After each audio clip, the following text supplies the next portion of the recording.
Oui, on y est. Bonjour, No. Bonjour, Alors, on démarre cette revue de presse avec une adresse annoncée du chef de l'État pour bientôt. Oui, c'est ce qu'indique le matin avec cette une. À 7 mois de la présidentielle, Ouattara va livrer un important message aux Ivoiriens. Le confrère révèle pourquoi le président de la République réunit les députés et les sénateurs ce jeudi à la Fondation Félix Houphouët-Boigny de Yamoussoukro et souligne que la réforme de la Constitution n'est pas à l'ordre du jour de cette rencontre. Eh oui, et l'Inter nous conduit dans les arcanes du pouvoir. Oui, le confrère qui semble bien introduit dans la sphère du pouvoir révèle que le président de la République prend une décision majeure et pour donner plus de poids à ses propos, il indique que le réaménagement du gouvernement se fera aujourd'hui. À ce sujet, il souligne que les ministres ont été verrouillés pendant 4 jours. Et Fratmat a convié un ministre de la République en la personne de M. Mamadou Tsouri.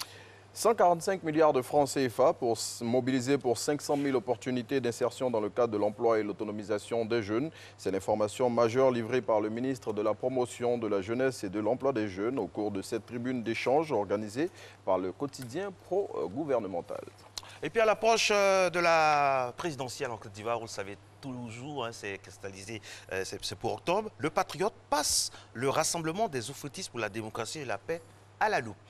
Oui, et après son analyse, le confrère révèle les 3 pièges que le RHDP doit absolument éviter à 8 mois, très exactement, de ce scrutin qui, vous l'avez dit, cristallise toutes les attentions. Plus de précision dans le Patriote. Présidentielle toujours qui arrive à grands pas et certains fans et événements ne rassurent pas les populations selon Soir Info.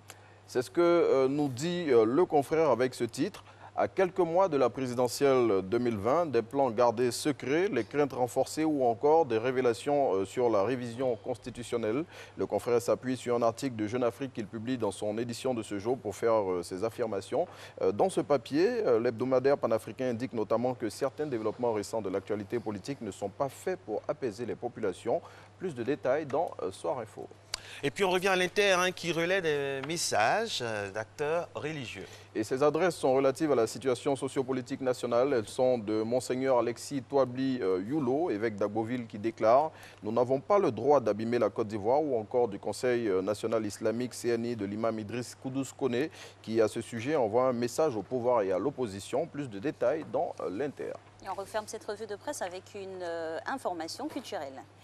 Oui, c'est reparti pour le Massa. La 11e édition du marché des arts et du spectacle d'Abidjan a été lancée hier. La parade d'ouverture de cette édition 2020 dont le thème est l'Afrique monde se fera dans la commune d'Abobo.